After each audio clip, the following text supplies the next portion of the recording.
Hey, what's up, folks? We are live. This is the November 2021 monthly market update where I quickly go over what is going on in some of the news out there impacting investors, mostly real estate investors. If you guys want to get a hold of my new book coming out this next month, go to simplepassivecashflow.com/book and shoot me an email if you guys are able to help out. I need some folks to help me out with the launch. Give me a review about your book. We also have the audio version there at simplepassivecashflow.com/book.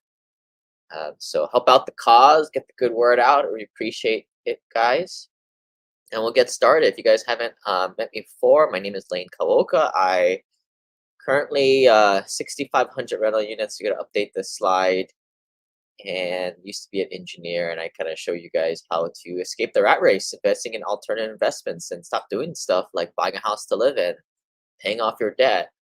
Instead, buying real assets that produce cash flow and grow for you. If you guys haven't yet, check out the free podcast, Simple Passive Cash Flow, Passive Real Estate Investing, found on all the platforms. And if you're tuning in on the YouTube version of this, or the podcast version, you want to see the slides that we have, check out the YouTube channel and also check out the podcast version. But before we get going, if you guys have any comments or anything, please type it into the comment box below. We'll try and answer it if it comes up. So the first thing here, what I see a lot of people doing and what I try and do as part of the Simple Passive Cash Flow mission is to get people from being victims of the consequences of their own actions. And here are kind of four things. Here's this little picture of this dog who got stuck under a picnic table, and it kind of restricted his movement because he went all over and he's got the leash tangled under all the legs of the table. And again, those things are buying a house to live in. I think if you're in credit card debt and need a way to force savings account for yourself, yeah, buy a house because it's a forced piggy bank. But for most of you guys listening, you guys have good financial skills. You guys are the max out your 401k crowd. I mean, push your money into investments and not necessarily a house to live in. I still rent today. I'm cool. Next thing is investing in your 401k and getting that company match, thinking that's all cool. And maybe the company match is okay. I mean, I guess it's free money, but you're investing in my opinion, garbage retail investments. TurboTax. You guys are used to TurboTax. I mean, you gotta get with it. Spend some money other than free, and get some deductions in there. But if you don't have any real estate, I mean, yeah, go do TurboTax because you're not going to get any deductions in that thing anyway. And then doing a Roth IRA or any kind of IRA, I just don't really see the point to it if you're investing in real estate, because real estate gives you passive losses, and that's what you can use to effectively shelter your passive income. And why are we doing this? Why are we going into good assets? Well, inflation is upon us. If you guys haven't seen, here we're looking at a little picture of, you guys have seen how much a pound of coffee costs in Walmart. It's not $6.79 anymore. If you look again, it's $8.49. The cost of inflation is around us.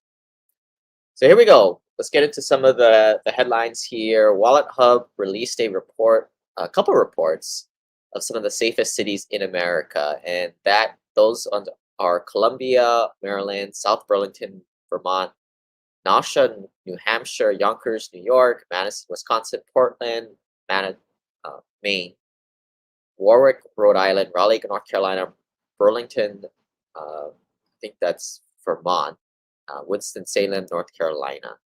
Now, why some of the most unsafe cities in America: Lubbock, Texas, St. Petersburg, Florida, Anchorage, Alaska, Birmingham, Alabama, Baton Rouge, Louisiana, Memphis, Tennessee, Oklahoma City, Oklahoma, San Bernardino, California, Fort Lauderdale, Florida, St. Louis, Missouri. Now, I think some of the people who aren't sophisticated investors might say, well, yeah, I don't want to invest in these least safe cities, but I had 4 rentals in Birmingham. A lot of the investors still go there for rental properties. I have a couple apartments in Oklahoma City. I mean, I invest in the top 10 worst, safest cities in America. And I think it all comes with part of the territory of investing in the right submarkets, even in these bad, unsafe areas. So you can't just invest off generalities or these stupid top 10 lists. Uh, that said, if you're looking for the safest cities in America, you probably ain't going to cash flow there, and it's probably not going to be a good investment. And also, partly I bring these types of figures up to kind of call out the BS, right? Safest states in America: Vermont, Maine, New Hampshire, Minnesota, Utah, Connecticut, Massachusetts, Rhode Island, Maryland, Washington. Now, you're not investing in a particular state. You're investing in MSA, a city, and if you dive down even deeper into the certain MSA or sub-market within the market. So, for example, like Seattle has maybe a couple dozen submarkets within this greater Seattle area, and even within one of those submarkets, you might have a good side or a bad side, or a good block, bad block. So, what we tell investors is get away from these stupid top 10 lists and really start to dive in and just know that some of these safe estates, a lot of these just won't cash flow. They're not going to be good investments. Sure, they're a nice place to live in, and maybe it has a good school district or two, but is it going to be make a good investment? And that is where you separate the real investors from those people who just like to collect houses in random areas of the country because they feel like it is safe for them. Some of the least safest states in America: 41 Tennessee, 42 Missouri, Florida, Alabama, Montana, Oklahoma, Arkansas, Texas, Mississippi, Louisiana. I mean, if you went off this list, you wouldn't invest in, let me see, Texas, Alabama, Florida. I mean, those are, I'd say, 3 of the top 8 states to invest in, quite frankly. So, bad data, bad data. Michael says he's from St. Louis. It's only bad in certain areas. So St. Louis and Kansas City, I don't know what it is about those towns, but like, man, it isn't really like block by block in those certain areas. And that's just kind of go to show even in the right submarket, you have to go look block by block.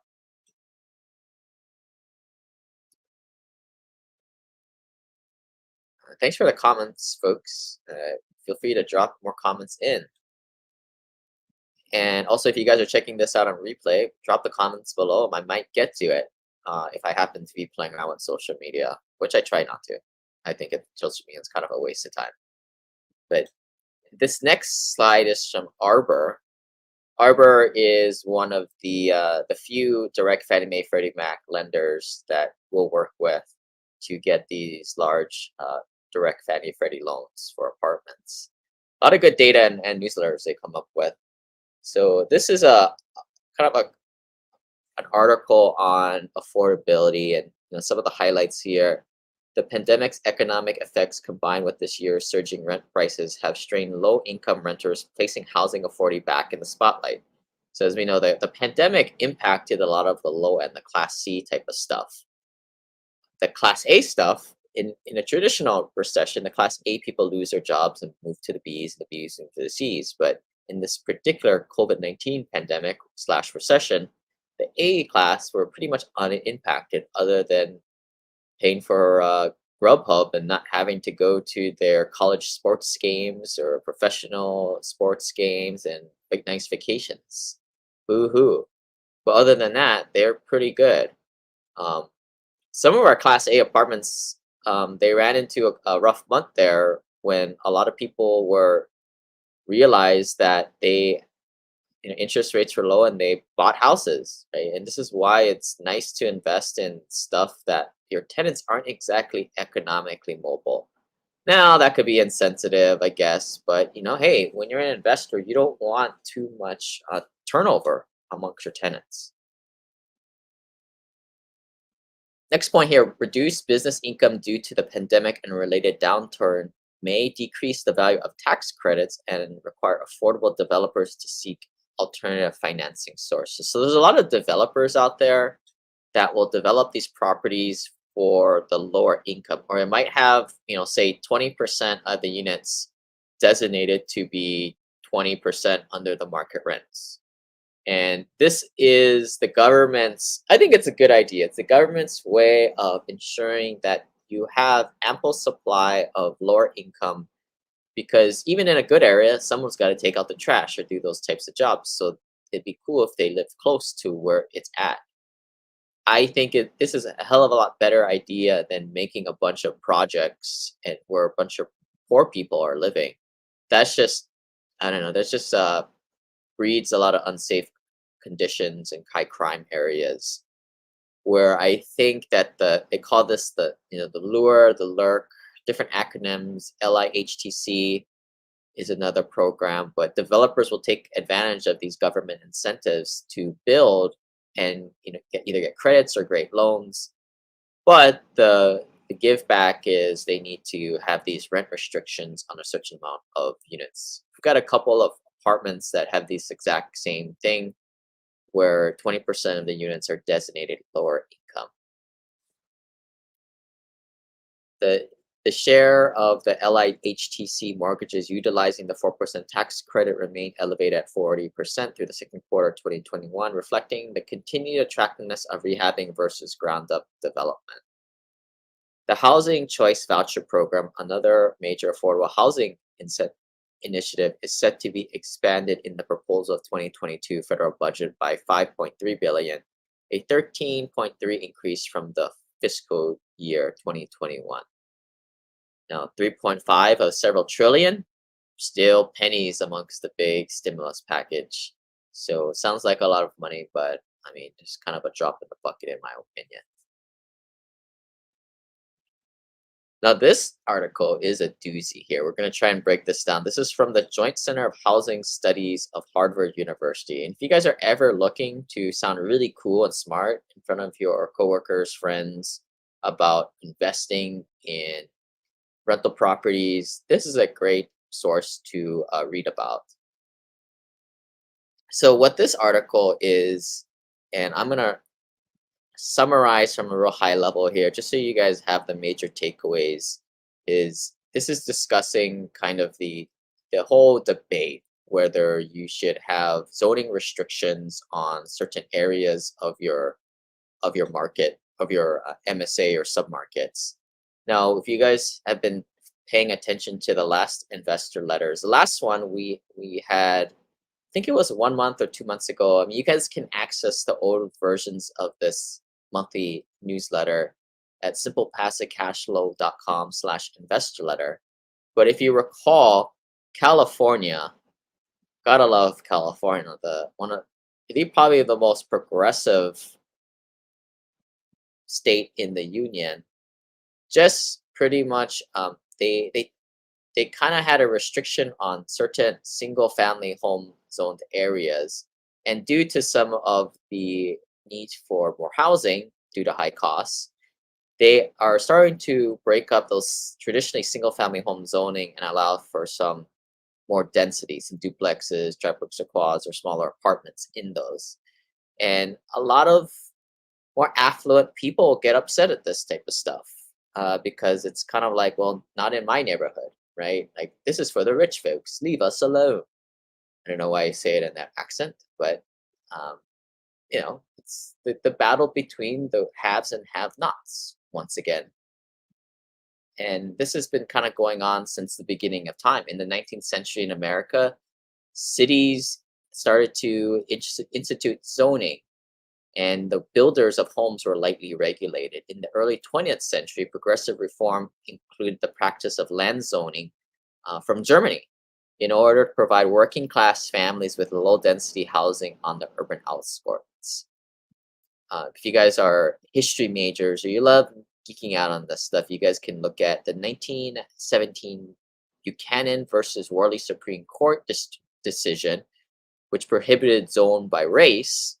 And in 1926, the courts gave it blessing to zoning that segregated land uses and building types. In Euclid versus Ambler, the court endorsed single-family homes on the grounds that they excluded parasite apartment buildings that blighted neighborhoods and lower property values. And that was, I guess that's a better term to call those types of the projects, right? Where they just, hey, let's just stuff all the poor people into these really dense populated areas. And I think this is what you think of when you think of like, the slums of India. I think that's kind of what they do. Generally, the idea and the movement today, at least with the current administration, is to kind of break that up, bring kind of spread apart up people into different areas, which means the poor people will be amongst some more middle class people, and then also the high ends will be kind of intermingled with the middle class people. Single family home at this greatest impact in the suburban boom took place decades after the World War II. And this is where the FHA, the Federal Housing Administration, and the Veterans Administration got together and developed these areas called greenfields, such as old farms, which generally took the form of single family houses on individual lots. As a lot of the guys who came back from war, um, they wanted to kind of start a life. And this is where the overwhelming choice to Americans moving to the suburbs. Developments cater to this taste, carefully calibrating the size of lots and price points for these different income levels. With the encouragement and approval by FHA, such developers such as William Levitt explicitly barred Black Americans and, in some cases, Jews from buying into these subdivisions. And that was where, you know, we think of it as, well, duh, that's not right, right? But, back not too long ago, stuff like that went on. That Supreme Court case, Jones versus Mayer, prohibited discrimination in real estate transactions. Fun fact, just a little while ago, I used to have a lot of properties in Birmingham, but this Birmingham or the state of Alabama just got rid of a law that said that you could not teach yoga in public schools because they thought that it was a little hokey pokey or kind of mix of church and state type of stuff. Um, Kind of strange, right? This country is so diverse, so amazing. Great to live here. So, no matter what size of home and yard they possess, suburban communities felt like they had a stake in maintaining the social or physical characteristics of their neighborhood to ensure that new development would serve only high income brackets. Suburbs commonly impose large minimum house lot sizes, often up to 3 acres, but sometimes up to 10. Over time, many came to see any new development as a threat to their quality of life. Right? Not in my neighborhood. When I was an industrial engineer, we would study things like they would design like bridges on not really highways but major thoroughfares to eliminate buses coming through because buses were higher. So it was kind of one of those like social engineering type of things to keep the poor people out. Local officials responded by making it more difficult for home builders to obtain construction permits from the 1970s onwards. They implemented measures that impeded or blocked new construction in the name of saving nature, a process that the late Bernard Ferdin, a longtime professor at MIT, described as the environmental protection hustle. Suburban cities and towns began imposing outright limits and moratoria on new construction to slow or discourage development. In addition, building development officials, city engineers, the fire marshals each impose increasingly demand requirements on new residential development. In the 21st century, large municipalities, metropolitans continued to impose non-zoning anti-growth measures. These included not only environmental and building codes, which was their sly way of kind of limiting growth, but also requirements for project approval from two or more government entities extracting fees for developers and formal design review. Such restriction constrained development and thus contributed to the rise in housing prices. So, I mean, I used to be a city engineer, and city controls the permits. They can designate who builds and who doesn't, and they can guide the growth of a city and who moves in and what kind of clientele they serve. It's no secret. So this, if you guys are living in fairy tale land where you believe that anybody can live wherever they want, you're mainly mistaken. Uh,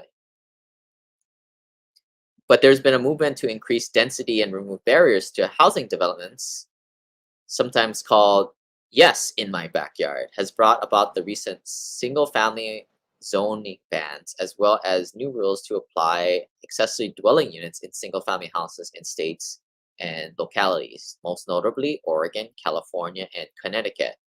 But the efforts to get rid of single family districts have not addressed the plethora of obstacles to residential development on a scale that would affect housing prices. Many places have failed to increase the allowable height or size of the building to allow for more density. In Oregon, zoning reforms allowed municipalities to require large lot sizes. California new laws allows local jurisdictions to impose owner occupancy restrictions on subdivided lots, leaves local zoning and design requirements in place and exempt lands that have been deemed prime farmland, wetland, or part of conservation plan. The new zoning rules usually allow building up to 4 units on a previously single family lot, a single number that will remain likely the most development that have been done on one lot at a time by homeowners and small scale builders. Overall, this is a small process. And if you want to grow your YouTube channel and you want to scare people to clicking on your video and watching your video so you can collect ad revenue that way, you scare the crap out of people and you tell them that the world is coming to end and the California housing bubble is going to pop because a handful of neighborhoods are now allowing some duplexes, triplexes, or pods to be developed as opposed to a traditionally single family home neighborhood. I just don't believe that that really impacts things too much. But I mean, that's why do we need this, right? Well, because our country's population is growing, and we need more of this value based type of housing to house the lower middle class because the middle class are dying out. It's an endangered species, and they're becoming the lower middle class, and they don't they can't afford these larger single family home lots and generally moving into multifamily apartments. Last point here, merely eliminate single family zoning, history suggests, is unlikely to increase housing stock significantly, as I just mentioned. To unleash residential development will require peeling back layers of regulations that have accrued over the decades.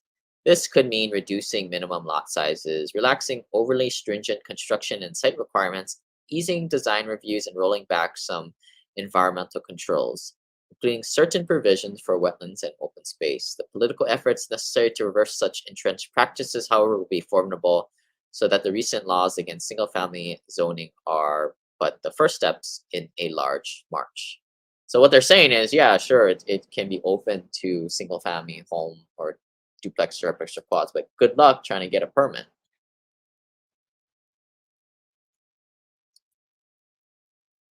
Moving on. So the next slide here is taken from the Yardi matrix, a great data source. The image below is basically showing come the January of this year as the vaccine started to roll out. Man, rent increases have been pretty much skyrocketing. Asking rents nationwide continue to break records. Um, Although there is some signs of deceleration, which normally the rent increases go up 2 to 3% every year, which kind of goes up with the pace of inflation. I mean, a lot of this growth for the first part of the year till now, in my opinion, just wasn't sustainable, and it's got to cool off at some point. But asking rents were up 11.4% year over year in September. Monthly rent growth was 16%, a rate of 1%, which is the lowest monthly gain since the housing market began to accelerate in March. So people might be saying, "Oh my God, we're going back down." No, rent increases kind of are a lot more smoother in terms of increase and decrease. The fact that it went up 11.4% year over year is just phenomenal. I mean, that's usually what the top market in the nation did, like the best out of the top 100, markets did. And that's what the average is across the country. Just phenomenal. Sunbelt tech hubs are still leading the nation in rent growth as markets in the Southeast and the Southwest benefit from rapid domestic migration and job growth. The migration story has been playing out for a number of years, but accelerated quickly during the pandemic. Yeah, and this is why I used to have an apartment in Iowa, or some people will invest in Kansas City, Indianapolis. I just don't really like those types of areas. I mean, population growth might be, I mean, it might be going up. I think of it as more stagnant. I mean, at the end of the day, the rents are not really increasing too much as it is in the Sunbelt states. Your Arizona, your Texas, your Alabamas, your Georgias, your Floridas, your Carolinas. Single family built to rent continue to grow at even faster pace than multifamily. The nation rents are up 14.3% year over year. Occupancy keeps rising, up 1.2% year over year. And as Andrew comments, is the build to rent the next phase in your development or an offshoot? So the build to rent to me is, I just don't, I mean, the big institutions are kind of getting into the space because we're becoming more and more of a nation of renters. But I just feel like, I mean, there might be a good exit. What is hard to do is like if you buy up 50 or you develop 50 houses, the loans don't allow you to piece off, sell a onesie, twosie property here or there. So it makes your exit strategy pretty much impossible with that. I've looked into it, but why do we like apartments? Well, we have one freaking roof and a lot of times one major chiller or individual HVACs, whereas in the apartments, all we got to worry about are the interior walls. We don't have to worry about all these stupid roofs or all these like backyard, all this like landscaping. I mean, there's just double amount of things that can go wrong with a single family home. Other reasons, I mean, I feel like single family home tenants are a little bit more needy. They're a little more entitled, right? They literally have like a fort to themselves where apartment dwellers, they kind of know their role, right? They're renting an apartment, a box within the box, and it's just easier to kind of keep them in line. um, I don't know, I never say never, but I don't know, I just see the large institutions going into it and they're property capitalized, and they can do things that the mom and pop investors can do, and they can do things that the private equity guys, folks like us, can't do. So no, I mean we don't build little houses. I mean, I think that's another thing, right? A lot of this is predicated on relationships and who do you have in your Rolodex. Um, there's a lot of house builders out there. It's just kind of it's a different type of business. But good question. Build for So John Burns reports that the build for rent story, the tenant preferences. So what's mattering more is spending more money on some pet friendly home designs. So and what matters less is don't spend on pet services such as walking. So for us, we like pets if it's in like a B plus, or especially A, because to me, and this I'm just speaking in terms of generalities here, so give me a break. I mean, if somebody has a house, a dog, or a cat, they're typically a little bit more stable and they're not going to move, is what I mean. That's what's important to me as the investor. Whereas you get into the Class C housing, how animals are more like guard animals, or if they have cats, now you're talking about the cat lady, a cat dude with 60 cats, and they can be destructive. So I think that there's a paradigm differential between the lower class and the higher class rentals. That said, pets do cause damage, so it's important to collect more rent. We're typically anywhere from like there's a pet fee, cleaning fee, and then maybe a bump in rents, maybe about 10% plus every month for those pets. Things that other people are looking for are the high quality finishes, such as a fabulous kitchen. And this is just people have been locked up in their houses for 2 years, and a lot of people are kind of working from home. So it makes sense to spend a little bit more money than the typical 1/3 that your budgeted supposedly on your housing. Some things that they're skipping out on is spending less on premium flooring and smart tech. So the premium flooring, the real wood, I don't know why people want those. I like the luxury vinyl. It looks super cool. It looks sometimes even better than the hardwood, and it's indestructible. And when you get tired of it, and if it happens to break, you can just fix it out. I think that stuff is a game changer. Amenities, so that people want more relaxation areas and spend less on coordinating social activities. So if you guys check out my last podcast on apartmentlife.org, we still feel like the social aspect is really the added value for residents to increase that community aspect of it. So we still like to do things to increase the community aspect, or that's wild thing why people pay more or stay, or they don't move out because they have a community of friends there. The home office, spending on a full office or den for single family renters with children, they're having that nook is something that we've been designing into our new development for that dedicated work from home person. But what they're saying is a lot of people opt for that extra bedroom for that.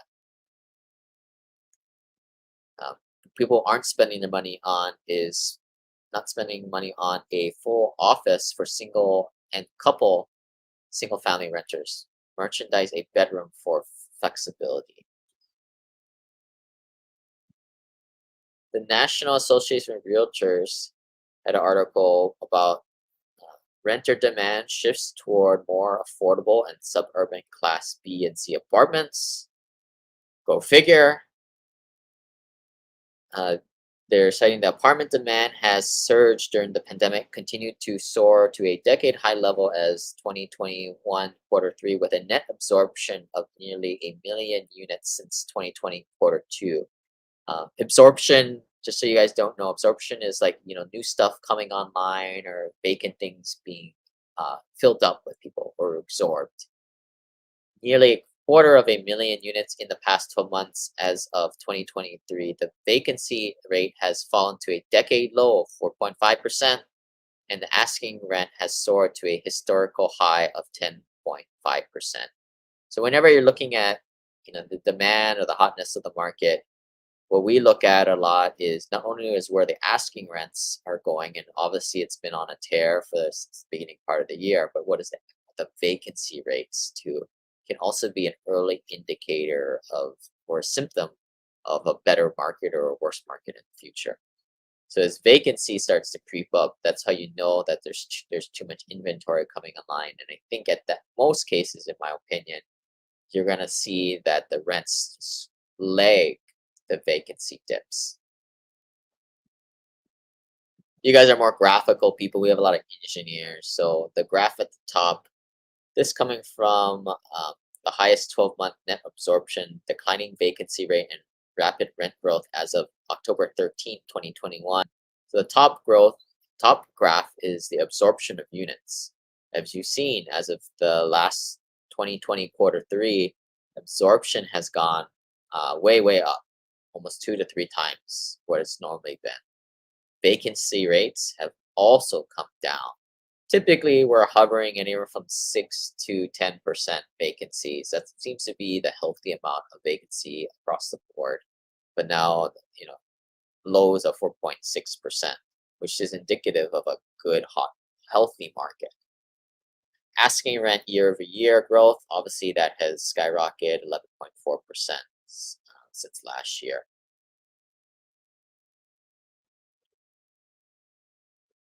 I will just comment, so when the 2020, 2020 quarter one was the part of the pandemic, which you had, and I think my cursor is on at this point.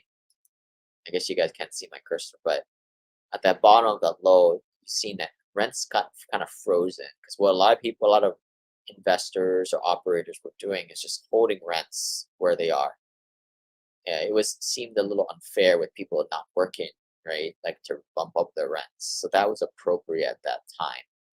At the same time, you know, vacancy remained about the high. It didn't spike through the pandemic, and that's what we all thought it would happen.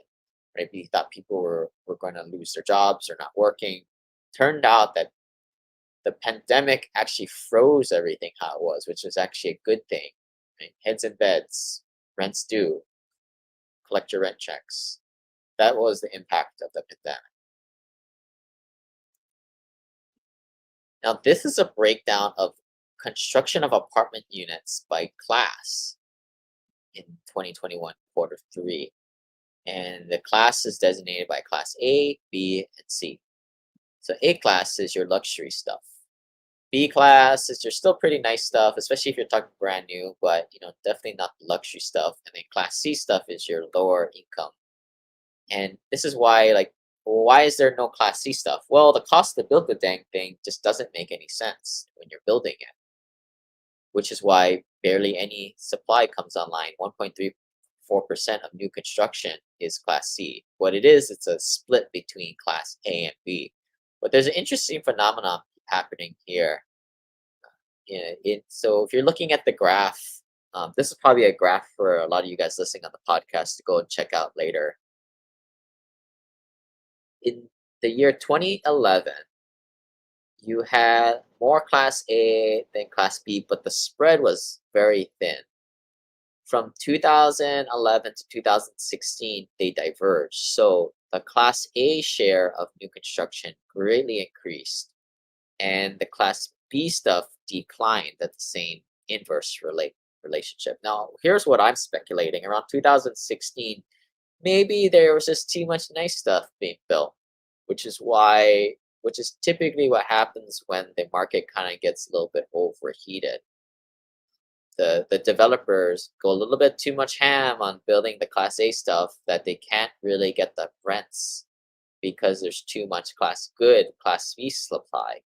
So that's why I think you've seen this backtrack, and now you're seeing the class A builds 56%, class B builds 42%. They're coming together again. So one would assume that this is a good sign for investors and the market that this cyclical pattern will continue to happen. I don't think you're ever going to get it. I mean, it's just I don't ever say impossible, but it's not going to happen where there's going to be a lot more class B than A.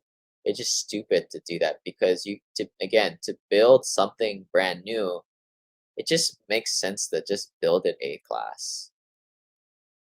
So one would assume that that this cyclical pattern where it kind of squeezes and expands will continue to happen over time.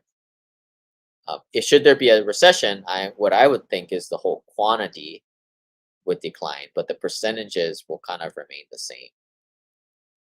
This is a graph from ALN, price class averages of effective rent. Now, everybody always says, well, what's the difference between A, B, and C and D class? One of the big things is, the age of the property. If you want to generalize, I'd say maybe the year 2000 and newer is class A. 1990s, 1980s is more class B. 1960s, 1970s is class C. Class D is just kind of garbage that's older than 60, 70 years. But this is a graph of kind of showing what is the effective rents. And you can see how they kind of line up where the class A is slightly above $2,000 a unit. Class B is around $1,700.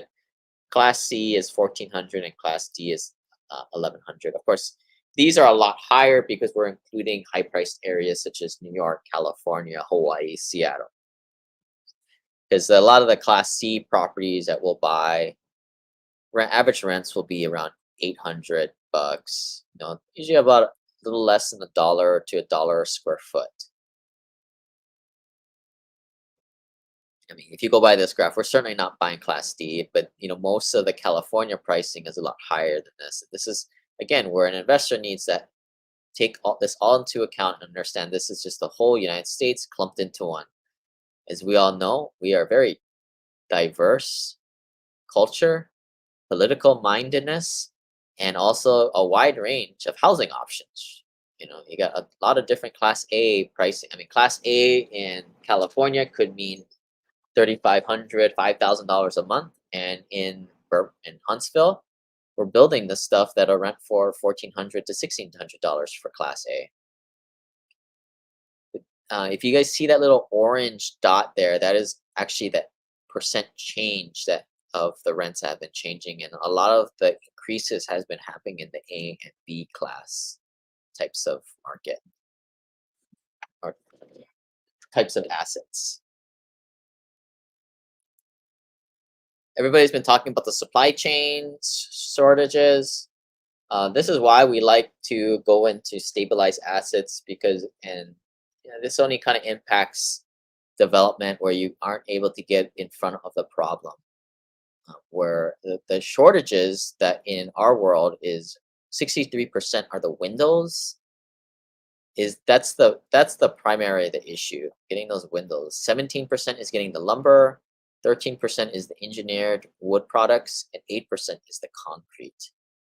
So eh, I don't think that this is taking into account appliances. Appliances are another issue too, but this is the building material causing contractor project delays.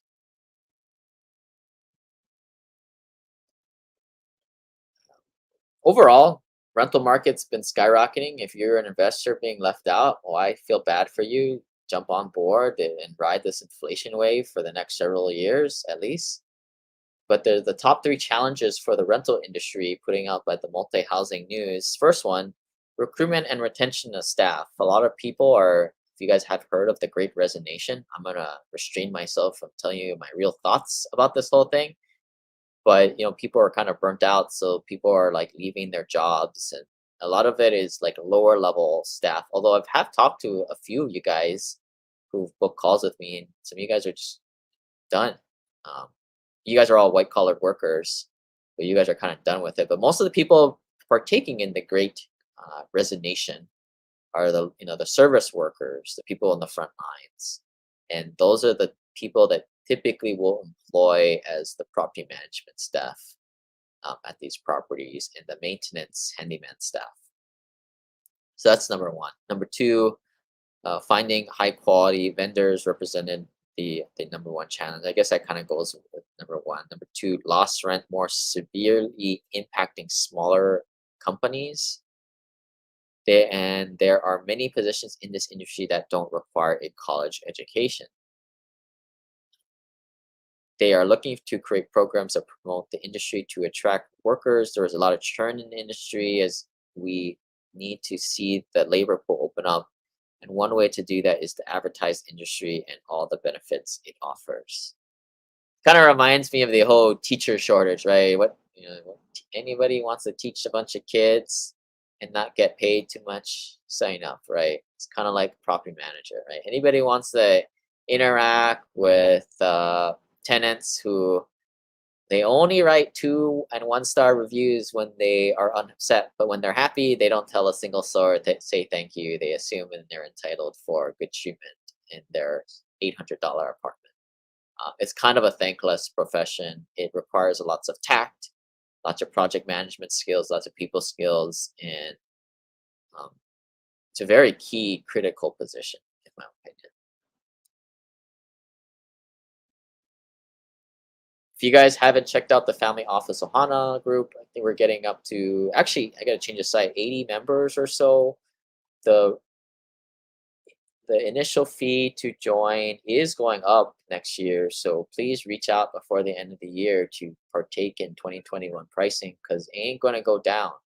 If there's one thing that is true in life, it is rents typically don't go down, and the Family Office Ohana initiation fee don't go down either because we typically, I mean, most people who join, I mean, shoot, we save them or make them 4 or 5 times that initial fee in their first year. So get on the inside and, you know, unless if you're not tired of listening to the same old stuff on podcast land, it'll just give you just the tip to just get you confused enough to call the guests and figure out what product and sales funnel you want to fall into. And lastly, help me out and check out my book, simplepassivecashflow.com/book. Shoot me an email at lane@simplepassivecashflow.com if you would like to help me out for a few minutes, giving me a review on Amazon. so that my parents can be happy with me. They don't know what I do these days. They're upset, or I think they're just confused that I'm not an engineer anymore. But unless there's any other questions, thanks for joining us, folks. The legal disclaimer here, of course, do your own due diligence and think for your guys' selves. Bye.